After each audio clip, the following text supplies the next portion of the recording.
Tarehe 17 mwezi wa 4 2026 saa 12 saa za Afrika Kati, ikiwa saa 1 majira Afrika Mashariki. Hii ni Amka na Baraka1 TV na mimi ni Rajabu Wakili Kabonga.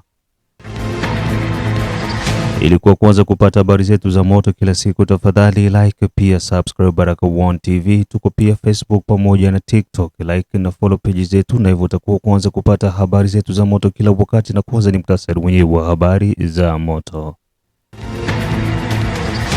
Uvira, wazalendo wachukua maamuzi makubwa kwa wanafunzi wa vyuo vikuu. Ituri, Toma Lubangwa kukamatwa za mwizi 40 huko maeneo ya Hoka Tanga, Mitwaba pamoja na Konga na kijiji cha Kalusinga. Majeshi ya Jamhuri ya Kidemokrasia ya Kongo yaendelea kufanya kazi kubwa za kuwasaka magaidi ambao wanashirikiana na M23. New York, Rwanda yapata pigo juu ya pigo. Na muendelea kusikiliza matangazo yetu ya Amka na Baraka1 TV kwa kushare na kusubscribe Baraka1 TV, na pia usikose kutembelea Mwangaza TV ambako utaendelea kukutana na baadhi ya matukio ambayo yako na ridhima kutoka mashariki mwa Jamhuri ya Kidemokrasia ya Kongo, na vile kumbuka kushiriki katika Operation Saidia Muzalendo. Na bila kupepesa macho, moja kwa moja tuanze na taarifa hizi kutoka jijini Uvira. Wazalendo wachukua maamuzi makubwa kwa wanafunzi wa vyuo vikuu. Katika mwendelezo wa kuhamasisha na kuwataka vijana kuweza kujitolea kwa ajili ya kutumikia jeshi la Jamhuri ya Kidemokrasia ya Kongo FARDC, na vile kwa ajili ya kuweza kujiwekea ulinzi katika nyanja mbalimbali, Kamanda Generali de Brigade Igwe ameweza kuwakusanya wanafunzi wa vyuo vikuu maeneo ya Kasenga ambako kulikuwa kuna mkutano wa mazungumzo ili kuweza kujadiliana kulingana na hali halisi ambayo iko inaendelea sasa hivi mashariki mwa Jamhuri ya Kidemokrasia ya Kongo. Kamanda huyo wa wazalendo amewataka vijana wasomi kuweza kujiunga na jeshi ili kuweza kulitumikia jeshi huku wakiwa na umakini na uweledi wa kile ambacho waliweza kukisomea. Wito huo unakuja kutokana na uwepo wa uhaba wa wanajeshi ambao wana elimu ya juu. Asilimia kubwa ya wanajeshi ambao wako ndani ya vikosi vya serikali na hata pia kwa wazalendo wanakuwa ni wenye kuwa na elimu ndogo, na hivyo kufanya ufanisi wao pia kikazi uweze kuwa mdogo. Wito huo umetolewa ili kuweza kuongeza nguvu na kuendelea kuimarisha vikosi vya majeshi ya Jamhuri ya Kidemokrasia ya Kongo. Ripoti kamili Rafael Roger Seko.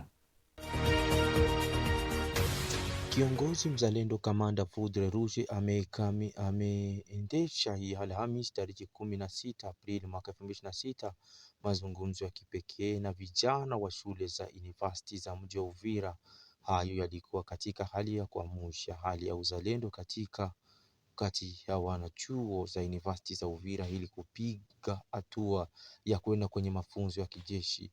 Wakati wa mazungumzo hayo ameonyesha umuhimu wa vijana wanaomaliza university kupiga hatua ya kwenda kwenye mafunzo ya kijeshi, na jeshi la taifa linawahitaji, kwani wao ndio majenerali wa kesho ambao watakaoongoza jeshi la taifa.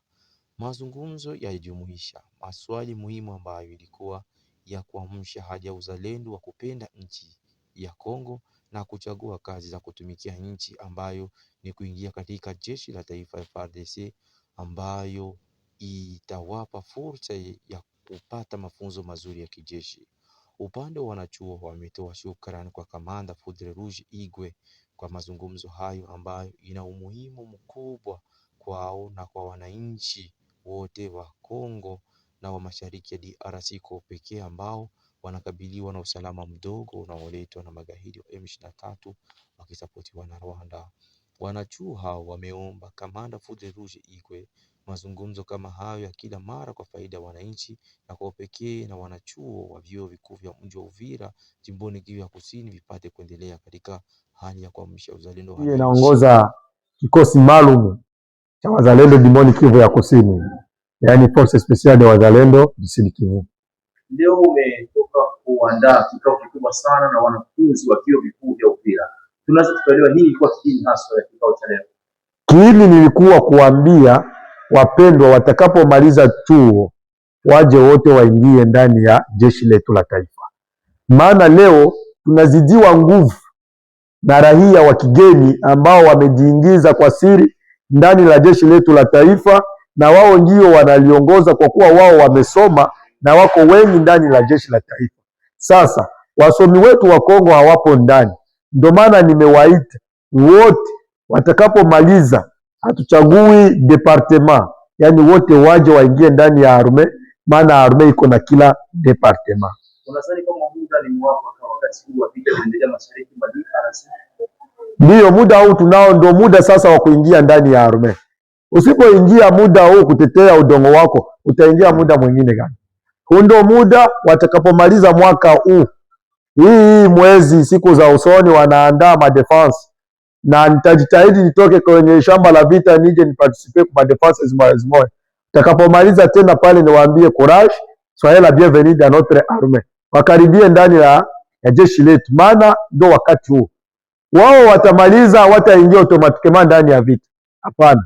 Wanamaliza, wanaenda kwenye mafunzo ya maofisa, maana wao ni wasomi, wataenda fanya école des officiers militaires. Hawatakuwa jeshi wa kumustari, hapana. Wanamaliza, wanakuja, wanaenda Kishasa, wengine Kisangani, Kananga, wengine Israeli, wengine Egypte, kwa pesa za jamhuri, sio kwa pesa za wazazi wao, kwa pesa za jamhuri. Watakapomaliza wanarudi wakiwa maofisa, wanakuja kutuongoza sisi sasa katika jeshi letu la taifa. Pamoja na kuhusu mshahara, hilo zapewa neno la tumaini kwao. Mshahara wataupa wale hawakusoma? Je, mshahara wataokuta nyumbani kwao? Mtu anakuwa na reklame akiwa ndani ya nyumba. Sasa yeye ako na reklame mshahara, anajua tunapokea ngapi? Atalalamika mshahara, eske nitakuja kumwambia mshahara wangu? Mzalendo wa kumsururu hapa, yani Kiswahili cha nyumbani, kumsururu, kumustari, amepokea $325. Sasa jifunze, yule mwenye amesoma amepokea ngapi? Kuna mwalimu anapokea zile pesa?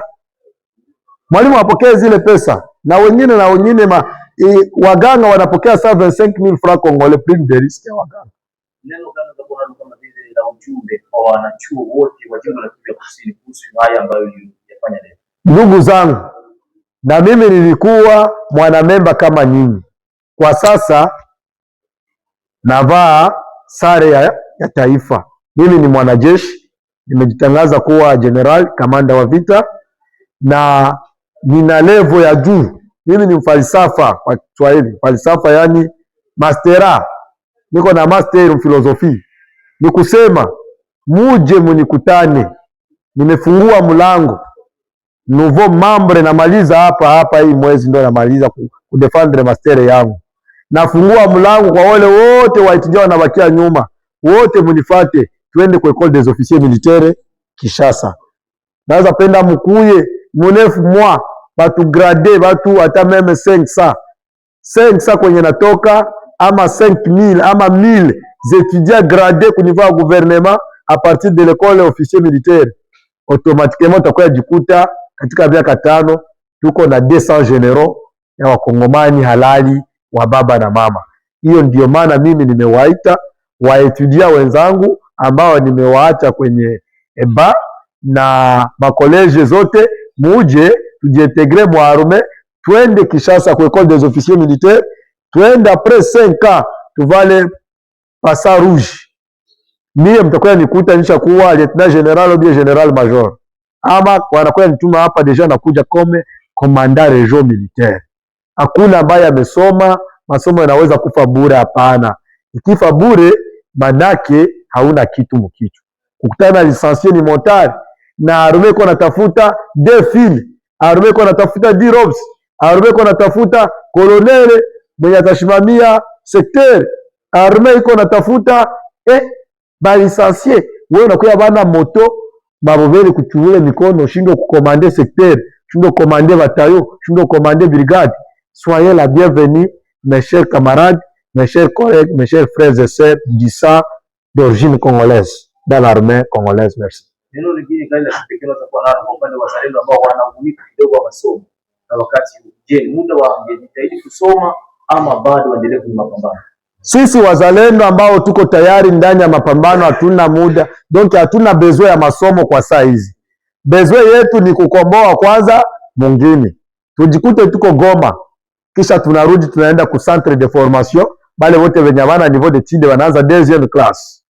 Après 6 mois tunatosha baadida, après 6 mois tunatosha basu lieutenant mwa ile deuxième classe.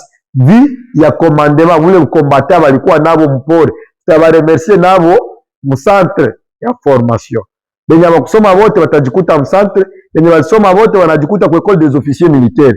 Ndio maana niliita ba rafiki yangu ya kuko fiere, yani wanasema fiere, naweza sema tena ye kuko majivuno ya mtu mwenye alisoma jikute mwarume uko nachungiwa, antuka arume iko na raha sana uko naona uko napita nyuma kuko 50 mbele kuko 50 uko na kagari, watu wote wako na kuangalia kwanza, wako na kutokea munjia. Eske mtu anaweza tokea motare munjia? Watokee motare munjia, bako na watu wanatokea ngombe moto na wanachika bagongwe na moto, maana wanaona kama motare mdeleka. Mkuye mwarume, mkuye mtusaidie, hata ma press ba journaliste na watu mwe wote mkuye, twende mwende fanya press, donc journalisme reportage de guerre. Kwa saa hii hatuna ba journaliste mu vita, kama vita na pamba moto kwa réseaux sociaux, bezetu wako na ba licencié ba expert qui ont fait de journalisme international international ya nani ya vita reportage de guerre kuma media, ndio hao wanakuwa Kamanyola, ndio hao wanakuwa Baraka, Bangali Katogota abashaanza jipibilie bako Baraka. Simulivionaka? Hamkuviona? Kumbe balikuwa na ba journaliste ba nguvu. Na siye mtujongeye, msituache. Tujongeye, mkuye mwende ku masomo. Ukiyataka nione na mimi ndaenda kuona amiri jeshi wa jimbo, na yeye amiri jeshi wa jimbo anafikisha juu, mnaenda kabisa kwa msafara mwingi. Asante sana ndugu wapendwa. Vilevile katika hatua hiyo kumeendeshwa mazungumzo yaliyoandaliwa na shirika jipya la kiraia kusini mwa jimbo ya Kivu Kusini, ambayo yalikuwa yakilenga mada ya kukamata azimio kuhusu kutokuajiriwa kwa vijana wa Uvira kwenye mashirika za kiutu mjini Uvira, hali ambayo imeonekana kwamba vijana kukosa kazi za shirika za kiutu zikileta wafanyakazi kutoka jimbo zingine, hali ambayo inaleta ongezeko la umaskini kwa vijana wa jiji la Uvira, amesema mratibu makamu wa shirika jipya la kiraia kusini mwa ukanda wa Kivu Kusini, Bwana Fredi Mundeba.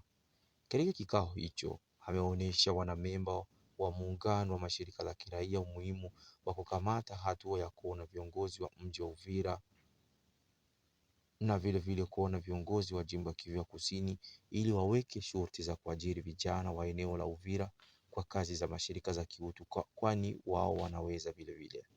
Hili limeonekana baada ya kuona vijana wa Goma katika siku zilizopita jimboni Kivu Kaskazini kuajiriwa Uvira kwenye kazi za kugawa chandarua kwa wanaraia wa Uvira, kazi ambazo hata vijana wa Uvira wanaweza kufanya, amehakikisha Bwana Fredi Mundeba.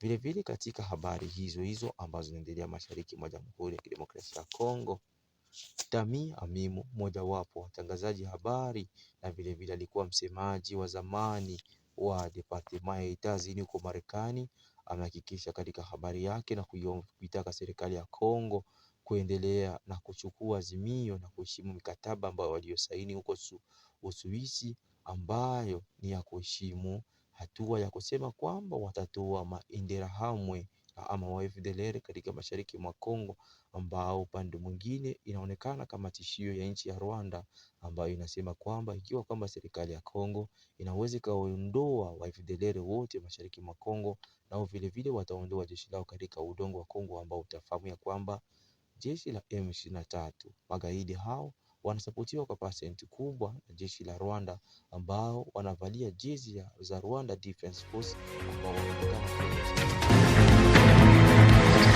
Baada ya taarifa hizo kutoka jijini Uvira ambako umeweza kushuhudia kamanda Igwe akiwa na wanafunzi na kuwataka waweze kujiunga na majeshi ya Jamhuri ya Kidemokrasia ya Kongo. Yote na yote utapata taarifa hii majira ya saa 6 na exclusive ambayo tuweza kufanya mimi Roger Seko pamoja na kamanda Igwe Foudre Rouge, kulingana na harakati ambazo ziko zinaendelea ya vita M23 dhidi ya vikosi vya serikali pamoja na wazalendo. Na baada ya taarifa hizo tuingie mkoani Ituri ambako Thomas Lubanga kukamatwa za mwizi ni 40. Kiongozi wa CRP Bwana Thomas Lubanga ambaye kwa sasa yuko uhamishoni nchini Uganda anaelekea kuwekwa nguvuni kutokana na mwasibu wa CPI mahakama ya kihalifu ya The Hague kuweza kukaribishwa jijini Bunia huko mkoani Ituri ambako wataanzisha rasmi uchunguzi dhidi ya Bwana Thomas Lubanga ambaye anashutumiwa kwa kuwaingiza watoto wadogo ndani ya jeshi na pia kuendeleza kuvuruga usalama huko maeneo ya mkoani Ituri.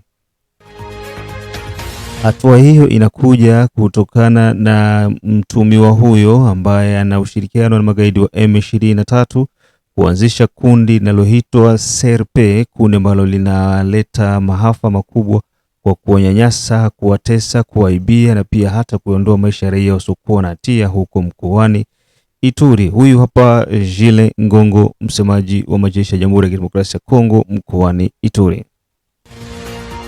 Greffier atakuya mambo batafunga Thomas Lubanga.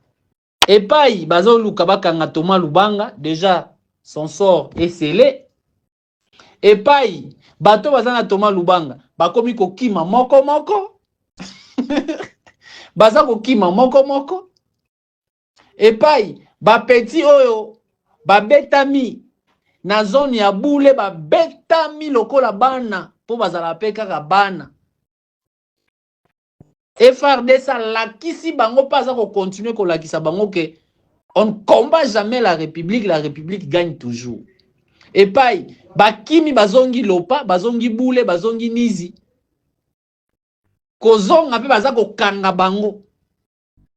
Toza ko lokota bango lokola bambinzo. Et pai ba cadre politique ya CRP allié à Thomas Lubanga allié à M23 et pas baza kokima na opération toza ko fina kukaza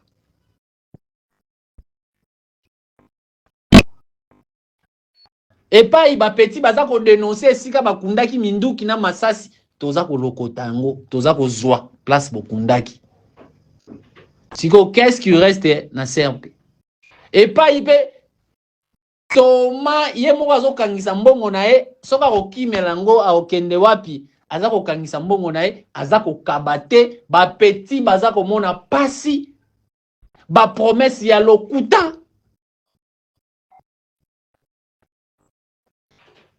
yo oza na Bunia ozolaka mutuke na kosombelo lupangu na Johannesburg.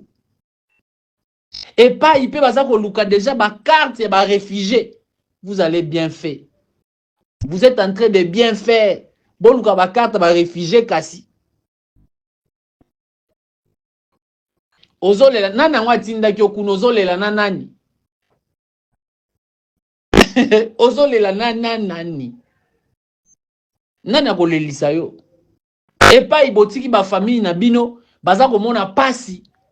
Bino bozo kangama na muto déjà baza ko kangae jour J-5. Dans les opérations, nous neutralisons plusieurs miliciens à CRP toza ko neutraliser bango de manière légale et légitime. Ma blessé kolobate. Et pai ba petit ba kimi ba eko zonga.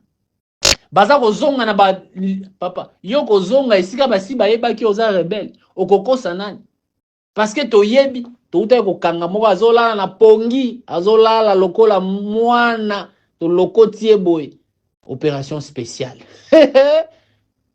Bomiki la place boza yo kutozo sala kano ba audio na yo ba télé ba visuel na yo ozo ko sala ba Romero ba accent sana boza ko sala place bokangi lopango bozo e bate buto ko kimela ndenge nini mi kangela ka kuna to ko kanga bino kuna.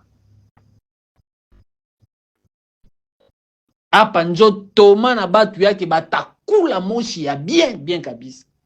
Jour J-5, greffier à Cour pénale internationale, ataku ya hapa. Procédure na yanza. C'est ça, hein? Procédure et bandit. Jour J-5. Bino boza pembeni na Thomas bozo kanja. Thomas zako se préparer pour fuir. Bino boza ko kimaka pe. Boza kolela nzala. Boza kolela kila siku. Ba petit bochela ki motema na zamba ba betami et beaucoup sont neutralisés, beaucoup sont blessés. Et faut na biso.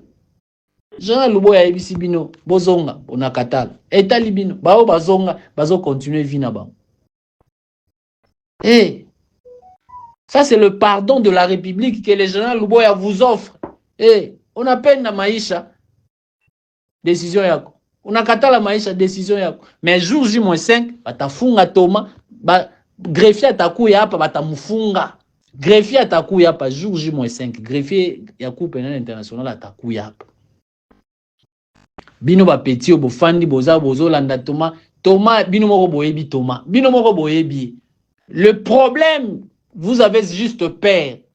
Les intimidations, les menaces de mort, na ba famille na bino c'est ça. Mais Tomanda abotaki yo. Tomanda balela yo mwasi. Tomanda balela yo mwasi abotisela yo bana wana. Thomas zaki parrain ya mariage. Thomas c'est votre papa. Ye peke batamufunga. Ye moko ba okangai. Bongo sikobini. Bo continuer kaka kokosa ba oyo bokosa parce que bandimaka ba kosama. Bokokosa pe lisusu te po lokuta esi esili bino. Et le banango Félix wazekwa bokosa noki noki po lokuta ekomi kosila. Mais abino esi esili awa nde bakokanga bino. Bakokanga bino. Kaka place bozala bakokanga bino. Bakokanga bino. Bokozanga place ya kokimela. Bokozanga place ya kobatamela. Bokozanga mutu bokobenga. Bokozanga mutu akubako mutu bokobenga. Bokozanga place ya kobatamela. Bakokanga bino. Tango papa zaka koganga awa, tango papa zaka koganga, bakangai na bash. Tokokanga bino partout. Tokolanda bino partout, tokokanga bino. Bokobata malisusu te. Botuna we legaki na Nizi, botuna na Iga Barrière, botuna. C'est lui qui était chargé à l'OPA, opération à l'OPA na CRP, botuna ya zawapi. Botuna epe ndenge ni tokangaki tokokanga bino, tokokanga bino. Tukitoka mkoani Ituri na tuingie huko maeneo ya Oka Tanga ndani ya tarafa ya Mitwaba ikiwa ni kilomita 400 na jiji la Lubumbashi.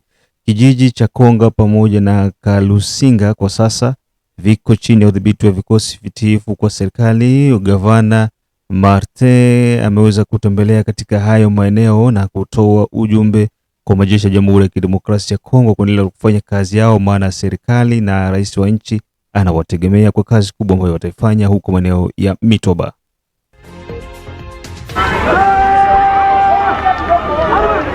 Ils ont réussi à rétablir l'autorité de l'État avec brio et professionnalisme à Konga ainsi qu'à Lusinga dans les territoires de Mitwaba, situés à plus ou moins 400 km de la ville de Lubumbashi, dans la province du Haut-Katanga, au nom du chef de l'État et commandant suprême des forces armées de la République démocratique du Congo, Félix Antoine Tshisekedi Tshilombo, le gouverneur Martin Kazembe Choula s'est rendu au quartier général des unités engagées dans l'opération Mazingira Bora pour les encourager et les féliciter. L'autorité provinciale a également salué leur discipline et engagement au service de la nation. Mokonzi ya ekolo, son excellence Félix Antoine Tshisekedi Tshilombo, espoir naye ezakati na bino basoda ya ekolo na biso. De mokonzi ya lobi kende kotala bandeko na biso baza na kati ya Mitwaba. C'est pour vous féliciter, remonter moral na bino. Parce que bozo souffrir pour na ekolo na bino. De ce côté-là, coup de chapeau et nous vous disons sincèrement merci. Ne baissez pas les bras. Nous avons une forte armée. Nous n'avons qu'une seule armée. Armée na biso eza FARDC. Il faut to benga na munguna. Ce sont les aventuriers qui veulent inquiéter la quiétude de la population. Awa na mitwaba. Mais tozui baeko mingi. Mosala bozo sala eza kitoko. C'est pourquoi nous tenons sincèrement à vous féliciter et à vous encourager. Mais le loko nazo senga epa yabino. Franche collaboration na population. Vous êtes comparés comme des poissons dans l'eau. Pour avoir mené malamu ou opération nabino, il faut poser la collaboration avec la population. Donc, il faut qu'il y ait cette relation-là. Martin Kazembe Choula ne s'y est pas rendu les mains vides. Il a apporté plusieurs tonnes de vivres et de non-vivres, constitués notamment des sacs de farine de maïs, de riz, des haricots, d'huile végétale, d'eau, des biscuits, des savons, ainsi que des produits pharmaceutiques. À cela s'ajoutent 10 motos destinées à faciliter la mobilité des troupes, même dans les zones difficilement accessibles, afin de mieux traquer l'ennemi. Aux femmes militaires ainsi qu'aux épouses des militaires, le chef de l'exécutif provincial, Martin Kazembe Choula, a remis des pagnes et une enveloppe consistante en guise de soutien. C'est le général des brigades chargé de renseignement à la 22e région militaire, Jean-Claude Bokolomba, qui a réceptionné ces dons des mains du gouverneur Martin Kazembe Choula. Au nom des hommes en uniforme, il a exprimé sa gratitude pour ces gestes patriotiques. Merci Excellence. Au nom du quartier général Mazingira, en opération, nous avons vu votre sollicitude et nous sommes contents de recevoir ces présents que vous nous apportez. Vous nous assistez dans les opérations et ce n'est pas la première fois que vous le faites. Cette deuxième fois, les sentiments sont les sentiments de gratitude. Nous avons reçu tout ce que vous nous avez donné et puis nous vous rassurons que nous allons gérer ça en bon père de famille et que les combattants que voilà seront encore beaucoup plus réconfortés parce que c'est un geste qui nous va tout droit dans le cœur. En tout cas, au nom de tous ceux qui sont ici présents et de tous ceux qui sont déjà dans des positions, nous vous disons merci et nous ne cesserons pas de prier pour vous pour que pareil geste continue à se poser et ça ne fera qu'encourager les hommes qui sont dans le combat. Une fois de plus, nous vous disons merci beaucoup. Cette dotation tombe à point nommé et vient renforcer le moral des troupes engagées dans l'opération Mazingira Bora à Mitwaba.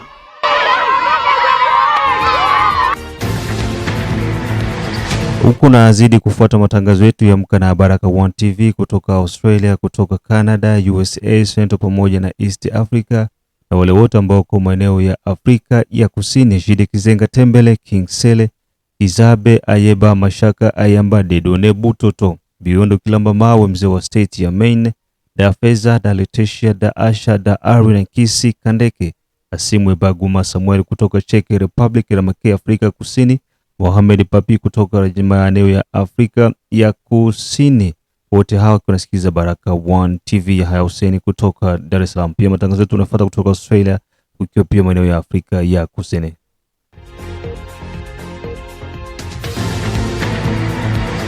Baada ya taarifa hizo unazosikiza kutoka Baraka One TV, tuingie jijini New York ambako Rwanda yapata pigo juu ya pigo.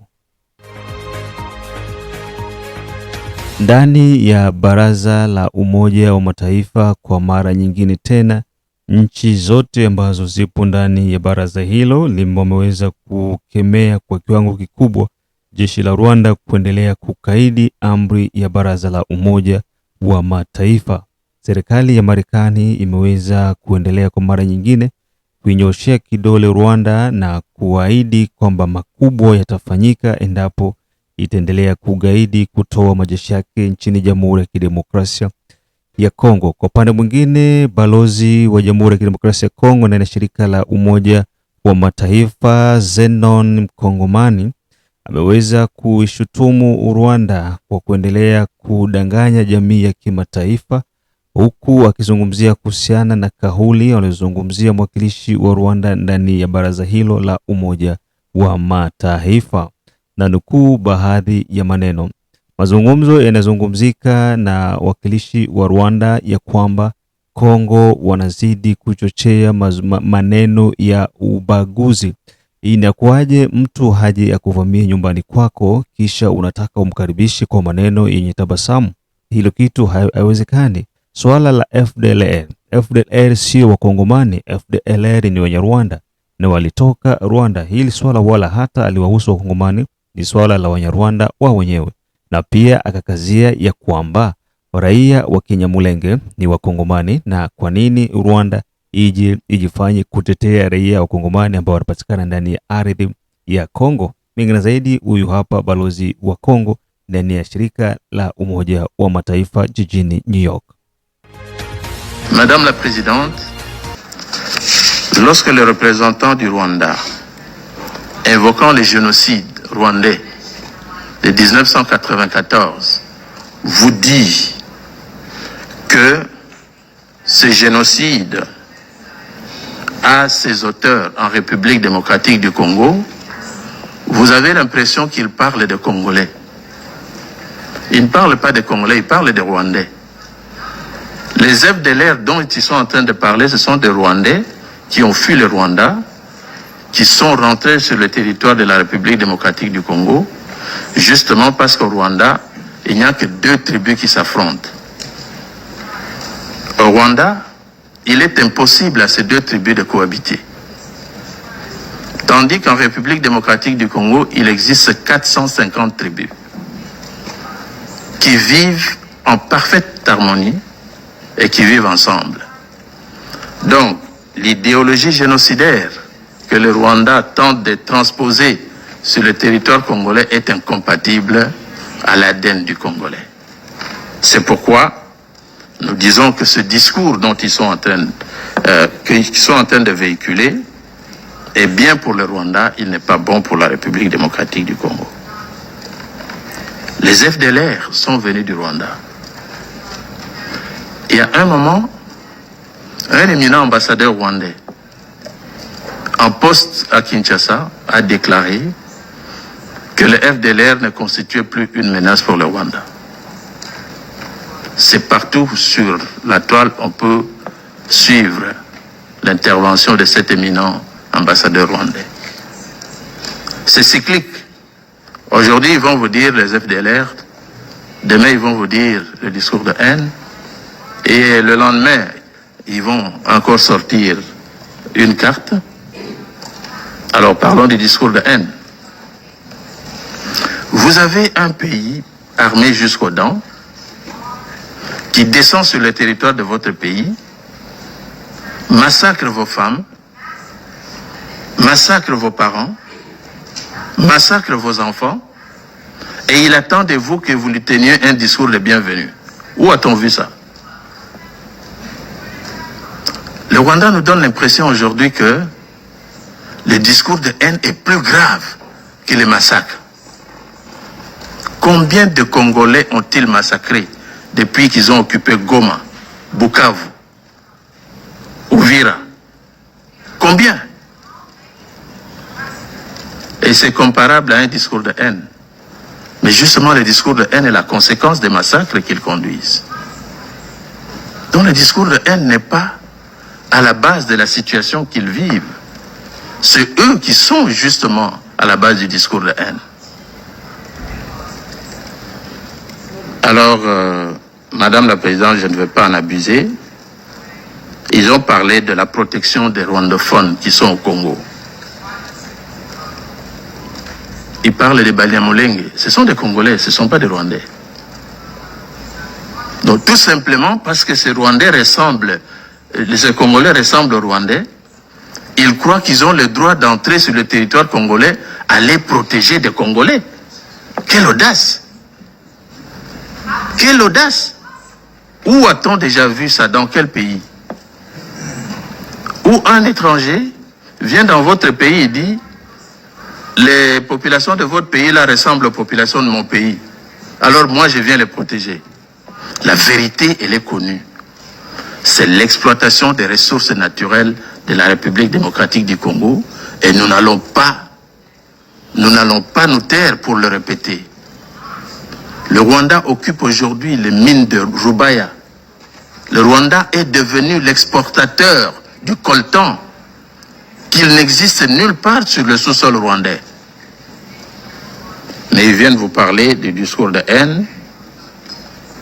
Voilà pour l'essentiel, vous n'avez pas le droit, chers collègues, de venir protéger les populations congolaises sur son territoire.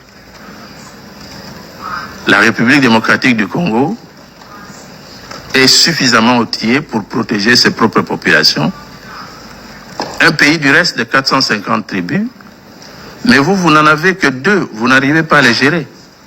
Vous voulez venir gérer nos 450 tribus. Soyez modeste. Je vous remercie, Madame la Présidente. Hayo ndio ambayo tulikuwa tuko nayo kwa asubuhi hii ya leo tarehe 17 mwezi wa 4 2026. Tunatoa radhi kwa kuendelea kukosa matangazo yetu kwa siku takriban sopungua 3 za Amka na Baraka One TV, lakini kutokana na hali iliyojitokeza kwa sasa, kama kawaida burudani itazidi kuwa inaendelea, na kikubwa ni hivi: ili kuendelea kupata matangazo yetu kila siku, hakikisha kwamba una like na kusubscribe Baraka One TV. Mabadiliko yamefanyika kwa upande wa YouTube. Kwa yoyote ambaye haja subscribe, ambaye hajajiabone kwa Baraka One TV, itakuwa ni ngumu kuweza kuwa napata matangazo yetu kila wakati, lakini endapo utakuwa umejisubscribe ama umejiabone, moja kwa moja utakuwa unapata notifications kutoka YouTube kupitia Baraka One TV.